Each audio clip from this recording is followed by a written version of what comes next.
Hey Tracy, lovely to see you again this week. And you, how are you? I am very well, thank you. Lots of different magical things going on at the moment for me.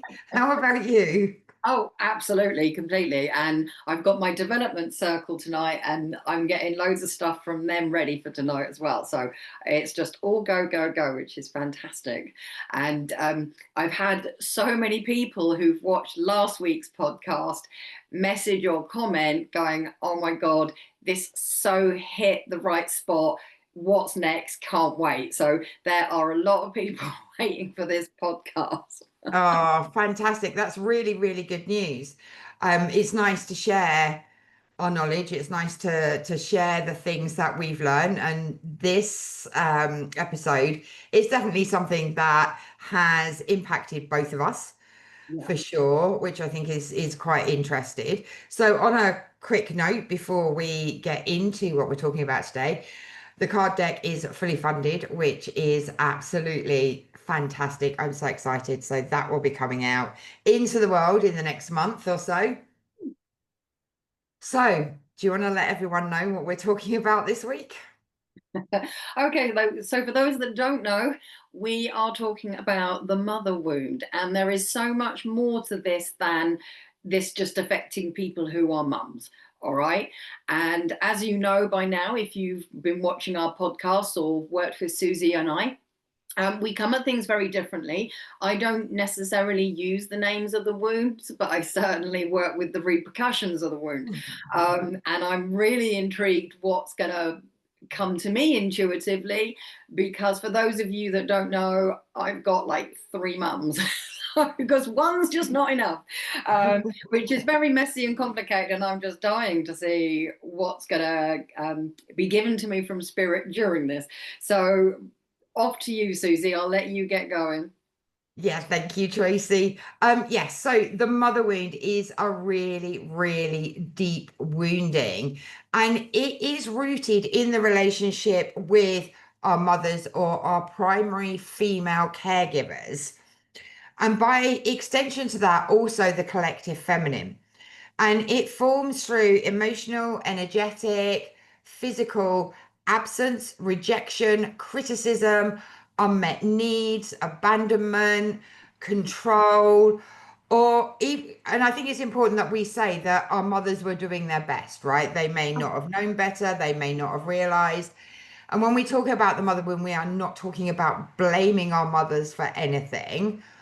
What we're talking about is understanding our relationship with our mothers and how that has impacted our life now.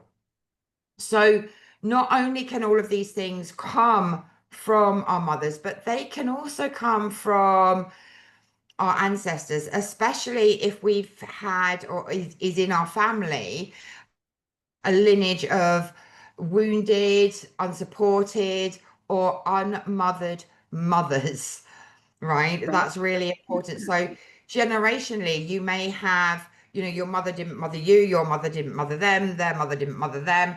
And it's something that is generational, that is literally just passed down from mother to mother. So there's quite a lot involved within the mother wound. And I think it's important to, really connect into how you are feeling about the relationship that you had or you have with your mother, and what perhaps traits, patterns, beliefs, and all of those things that have come through from the mother, because that's all going to be part of the mother wound. So there's so many different things that are really kind of ingrained in this energy.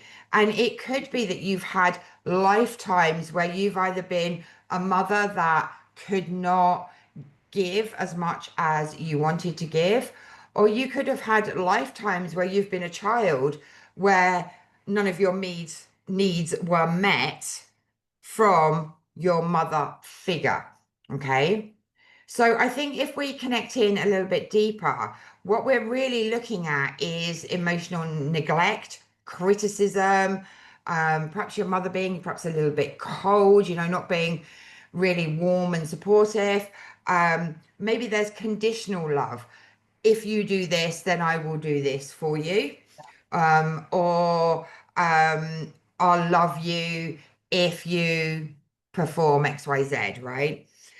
On the other end of the scale, it could be overparenting or um,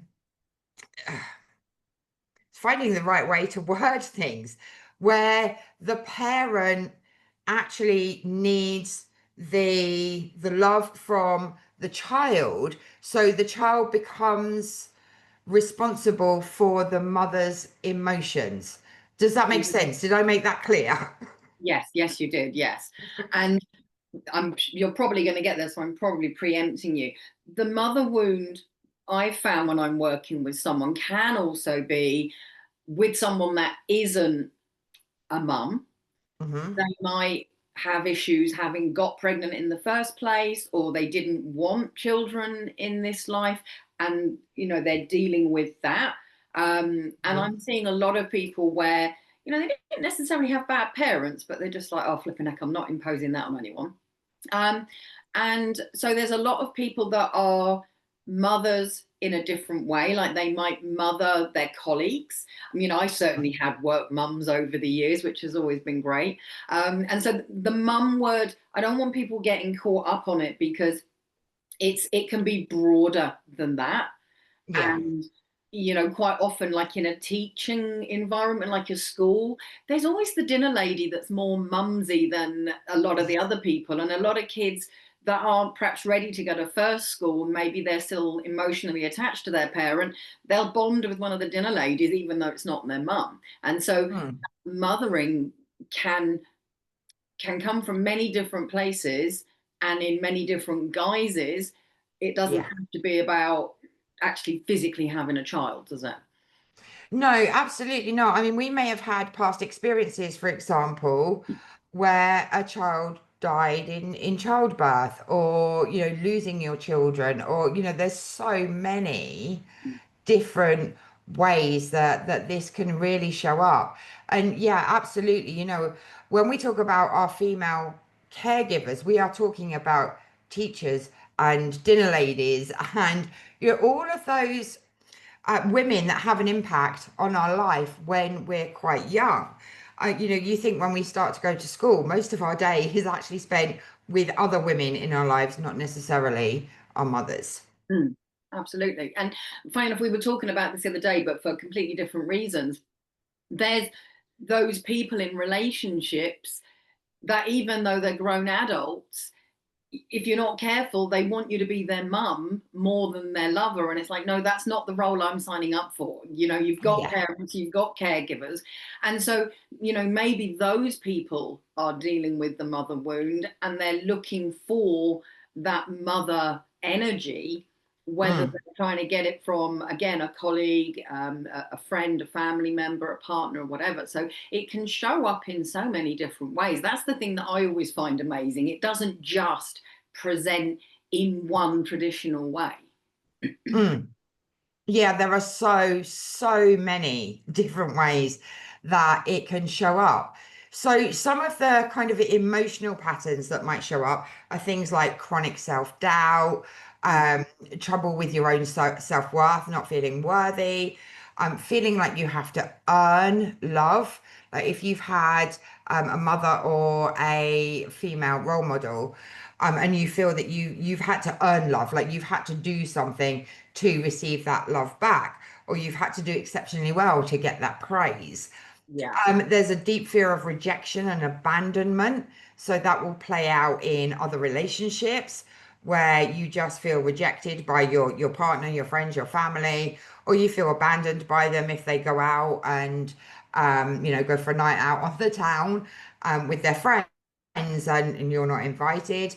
Um, Difficulty receiving love because perhaps you've had to give part of yourself away in order to receive that love. Mm. Maybe you don't feel supported, maybe you don't feel nurtured. And you then go and do that for others because that's you haven't received it yourself. So you may be over giving and over supporting others, which Mm. means you're not mothering yourself, which Yeah. is exactly what you need. Overgiving, people pleasing, neglecting yourself, or feeling too much or not enough. So Mm. there's a lot that shows up within the emotional patterns of the mother wound. Yeah, and I'm ticking those off in my head as you're talking about them. I'm like, yeah, dealt with that recently. Yeah, dealt with that recently. So I can see it showing up in so many of my clients. Hmm.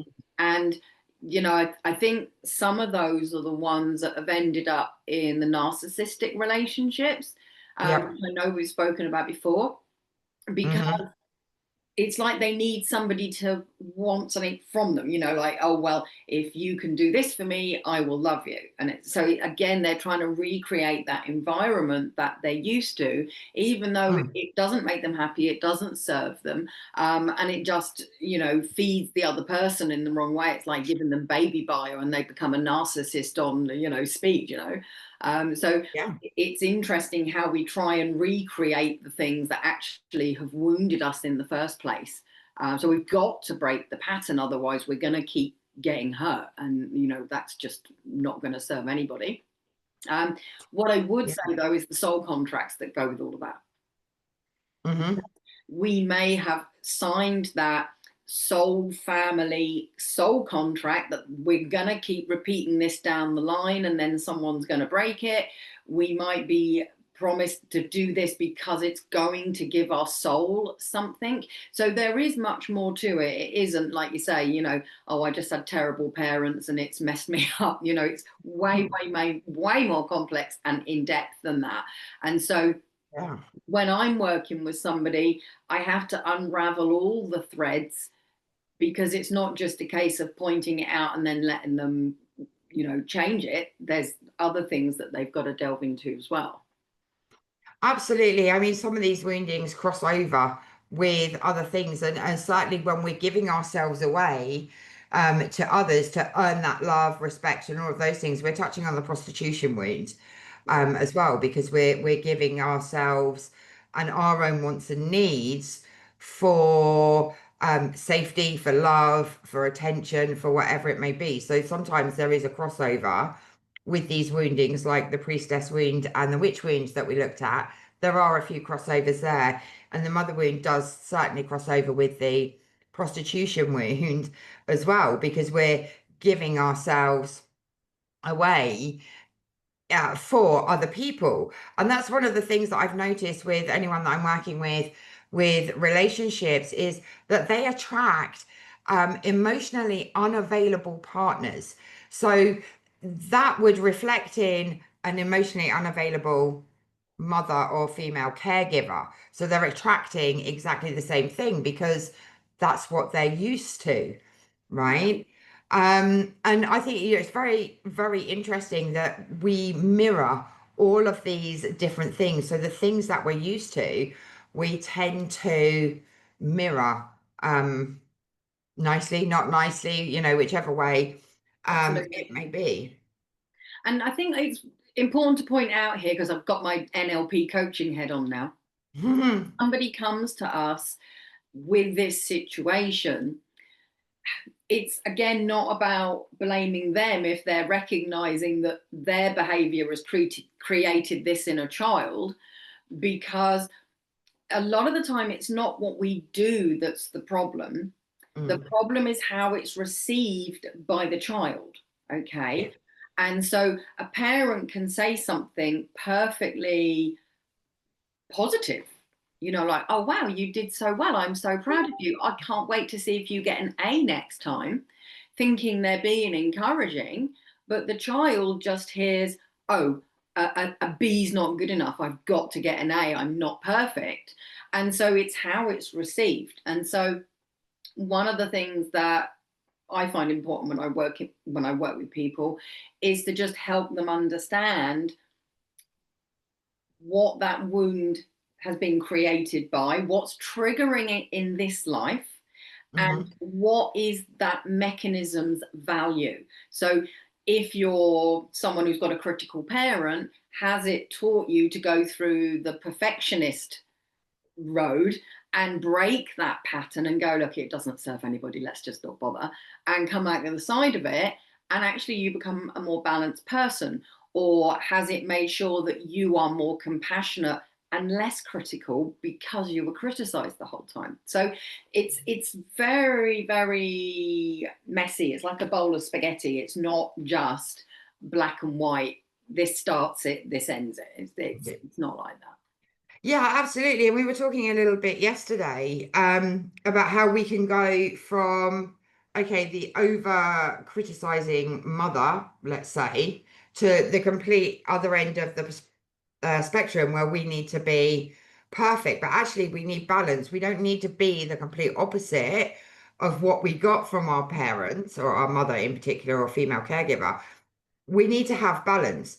And we need to have like different experiences. So a lot of this energy is going to come from past lifetimes. So we would have had lifetimes where we were the child, we were the parent, we were perhaps the sibling that was watching all of this, and taking some of it on. And then we need to find that balance from the middle of all of this, right? We don't want to completely swing the other way because we're going to be out of balance if we do that, right? So there is a lot involved within this mother wound and how to clear it without going the other way so that we're balanced, right? Yeah. So we don't want to end up in perfectionism and overgiving and forgetting our own wants and needs and all of those different things. So it is a bit of a delicate balance. It is. And, you know, if you just like step back from the spiritual and just look at humanity, every generation wants to give its kid what it didn't have growing up, whether that's money, whether that's love, whether that's freedom, or all of the above. And then you end up with a great big hairy mess because we've, like you say, gone too far the other way. So, you know, whichever theme it is you're trying to deal with, you can move the goalposts a little bit. You don't have to go the whole hog, because children need boundaries, and so do our partners. If we don't give them boundaries, then we have problems. So Mm. if you tell your kid they got to be in bed by 6 o'clock, they're going to want to push it to 6:30 because that's what kids do, you know. But if you give in to 6:30, they'll go, "Oh, can we make it 7?" And you've made a rod for your own back. So move it a little bit. Don't give in completely, and you know, give people rules and boundaries to work to, or let them know what's important to you or what you need. But it doesn't have to go overboard and then create a whole other problem. Yeah, 100%. You can go from the mother that had this really, really strict upbringing that didn't want to impose all of that on her child, that they let their child be free, and then that ends up in a whole heap of trouble. So it is definitely finding the balance within that. And I think the most important thing that we can remember about the mother wound is it's about nurturing ourselves, our soul, our needs, our wants, our desires. Because when we have the mother wound issue, what I've noticed with most of my clients is there's nothing about themselves that comes first, Yeah.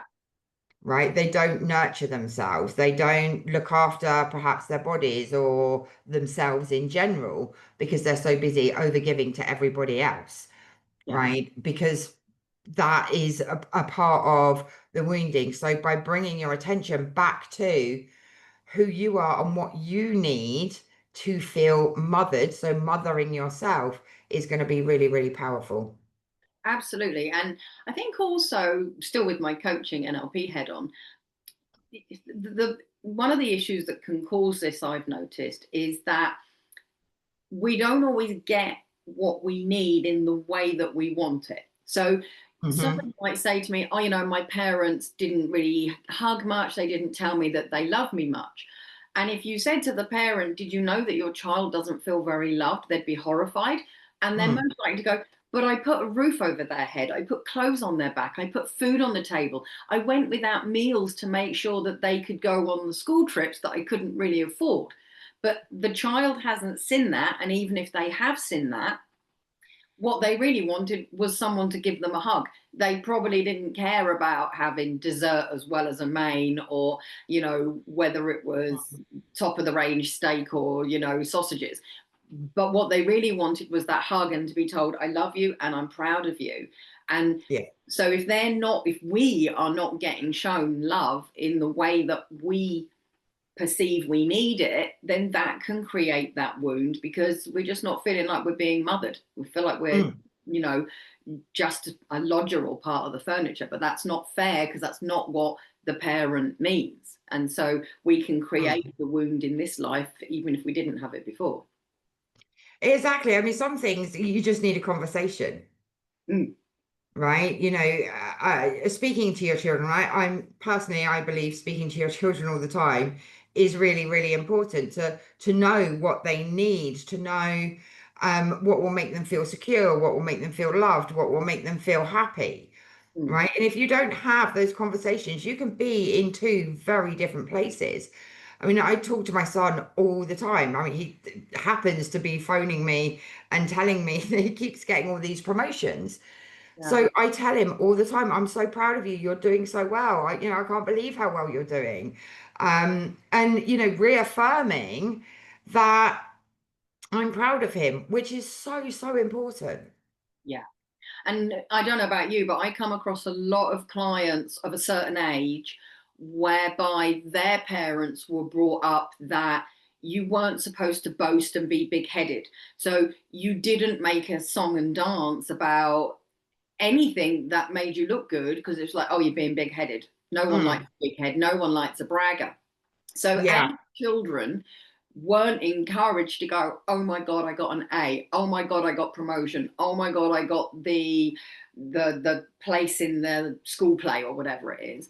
And then the parent didn't want to encourage them. So the parent wasn't going to go, oh my God, you were the best person there. You was brilliant. You was amazing. Because oh, don't make them big headed. But they might go and say to their best friend, oh my God, you should have seen them in that dance competition. They were brilliant. I know I'm biased, but I really thought they were the best dancer there.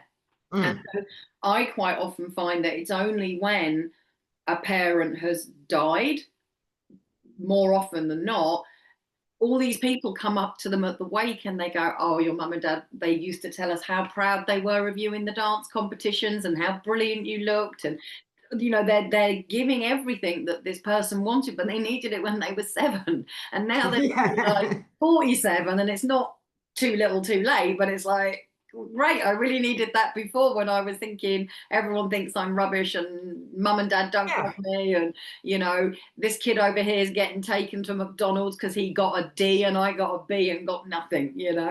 um, and so, a lot of the generational stuff plays into the wounds that we've got. And, that is changing, but there's always something with every generation.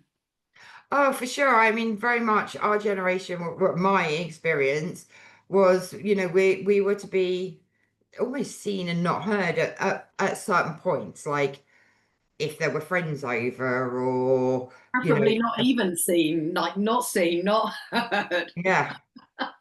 Yeah, Yeah. absolutely. I mean, they're still, we're still of that generation that, children um were meant to be. I don't know what we were meant to be.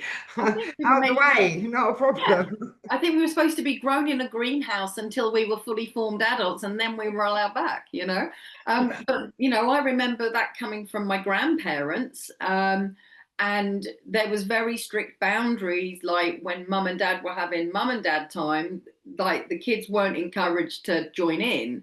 Whereas Yeah. I've got friends, they'll sit round with the kids, even if they're only 6, and talk about what's come up on the news, and they'll encourage them to ask questions and say what they think, and then they Mm. can talk about what's come up. And so, but we never did that. That was always like, shh, dad's watching the news. News. Yeah. Yeah, yeah, for sure.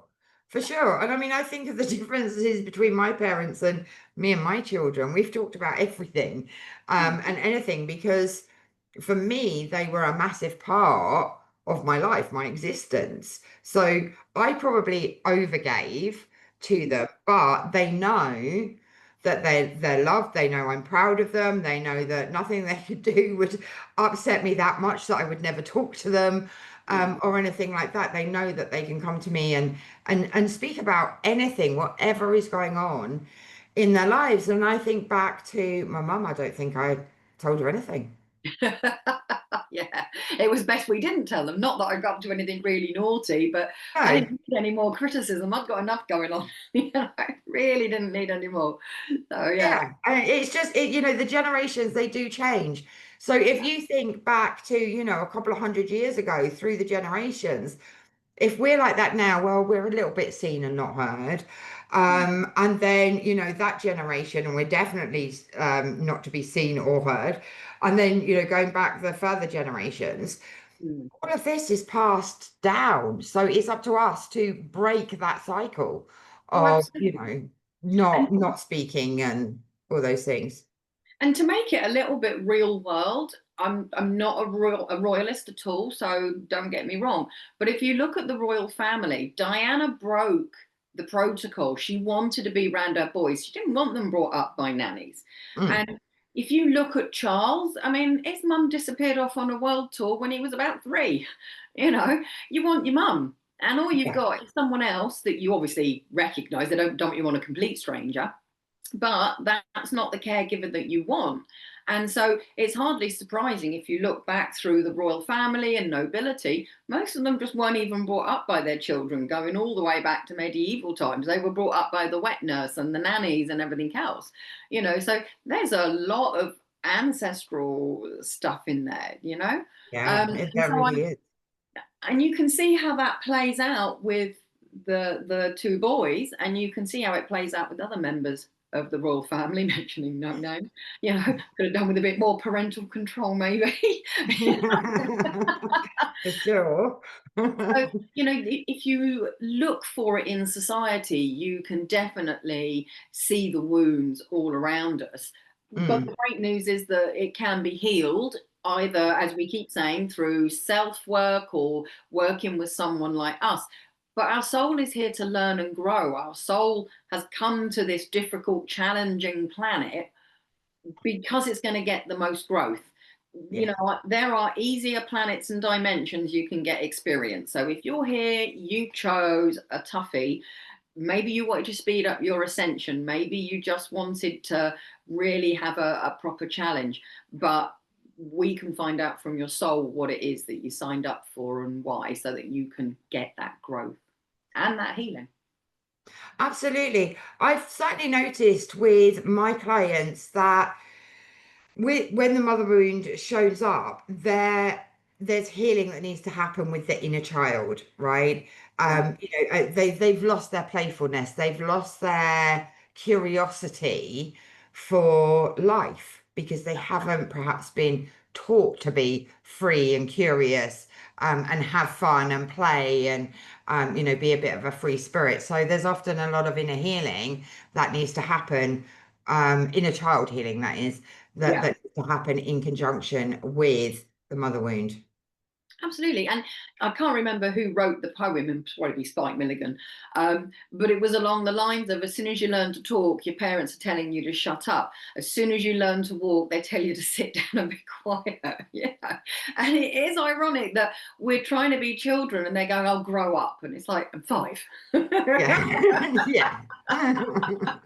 Yeah. So it's mad that we're giving these mixed messages to the children. So I totally get why that inner child hasn't got a clue about being playful, because it's probably had it bashed out of it as soon as it possibly could. And these Mm. days it's like, oh, have my mobile phone or my iPad, go over there and play. So we're not encouraging that playful, imaginative stuff, which is a real shame. So Yeah. there's lots of things that affect it. Yeah, I mean, that stunts our creativity, doesn't Mm. it? And our curiosity. So you may be feeling that, if you've been going through the mother wound, if you're holding the mother wound, that you may struggle to be creative. And this also links with fertility issues as well. So and it all comes back to nurturing yourself as well, doesn't it? Like, going out in nature, perhaps discovering some herbs that can help you, or hugging a tree, or just sitting in nature to Mm. revitalize and to re-energize. all of those things are going to be a little bit suppressed if you're holding the mother wound. So it does, I think it's one of the biggest wounds. I mean, we talk about, the witch wound, the prostitution wound, and all of those. But I feel from what I've worked with my clients is that the mother wound, it's vast. It spreads kind of through a few different things. So, and I think it's important that we, really look at that, because we don't want our creativity to be quashed. We don't want our curiosity to be quashed. We're here to be free. We're here to experiment, to expand our soul, and we can't do that if we're not creative and we're not curious. Yeah, absolutely. And I think also, like one of the things that I find is that so many people are becoming more aware of the fact that not everything is from this life, some is from the past life, that the soul is made up of all of the different experiences that it's had. And I do feel that a lot of people are really noticing that there's this massive need for healing with them. I mean, I did an evening of events readings the other week, and virtually every single one of them were in a place where they needed to heal the trauma that they'd got. And I'm seeing a lot of people that are having trouble getting pregnant. And when we delve into the mother wound, we actually find that they didn't necessarily have a terrible one or a traumatic one, but it's because they didn't feel nurtured and safe, and they're worried that they're going to be the same parent as their parent. They don't want to do that. So subconsciously, Mm. they're going, no, I don't want to do this, even though their conscious brain is like, why can't I get pregnant? Yeah. And so, if you are having fertility issues, if you are struggling to get pregnant, definitely look at your mother wounds and your father wounds. And this can come through the male as well. It's not always just about the women. So, look at what's gone on in your life with parenting so that you can clear that wound. And if you're wanting to be a parent, then you'll be able to get there. So it's way more complex. Yeah, absolutely. I mean, some of the things that we hold on to within the mother wound is issues with our womb, with our hormones, with our breasts. Yeah. So the mother wound is definitely the first one to look at for sure, and definitely the father wound too. But I think you'll find a lot of the fertility issues, like the major ones, are going to be within the mother wound. So definitely worth looking at. Excellent. Which are we going to do that one next? Father wound next. So it's not all about us women, but it is about balance. And we all hold all of the different traits, regardless of what sex we've come back as this time, because our soul will have had multiple lives as males and females, and multiple lives as a mother, a father, a sibling, a child, whatever. So there's a massive history there to delve into. Yes, definitely. Definitely. So let us know how interesting you find everything that we're sharing with you. I'm hoping it sparks some curiosity to learn more.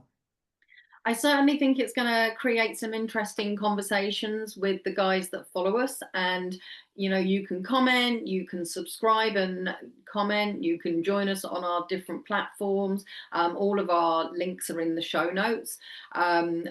I know that Suzi does a lot of different free things like the group and healing stuff. So tell us about the stuff you've got, Suzi. So I have my free Facebook group where you can come and join us, where I try and go in and do an activation or a healing, card pulls from the deck. I also have lots of different things on my YouTube channel as well. So there's healings and activations on the YouTube channel, as well as weekly card readings and all of those things. I have Gateway to the Oracle, which is my Telegram broadcast, where we dive into one card, one activation a week. So I'll put the link in there. Of course, I have my card deck, and I teach the Akashic Records as well. Excellent.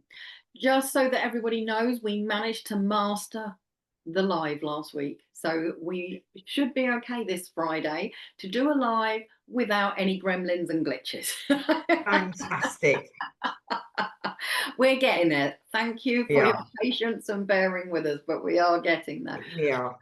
If you want to work with me, I do Akashic Records readings. I've also got a healing group that I'm looking to start up, where every month we will meet and start to work through these wounds that we're talking about and anything else that's going on with you mentally, physically, and spiritually.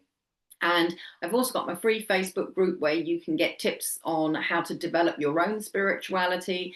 And if you want something a little bit more proactive, you can join my Telegram channel. I don't deluge you with things, but you get 3 or 4 different things a week, including affirmations and a card pull.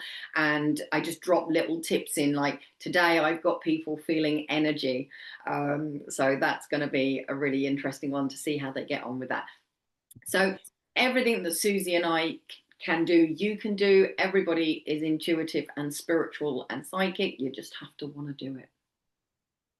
Absolutely, 100%. So, very interesting session. So, I'm looking forward to doing the father wound next week. Yes, that's going to be really exciting. I can't wait. Me So either. thank you everybody for tuning in. If you can leave us reviews on any of the platforms you're listening to, that would be really good, because it helps the algorithm. It helps push us up further in the rankings, and we can reach more people and help more people like we are with you. And we will be back next week. See you next week. Bye.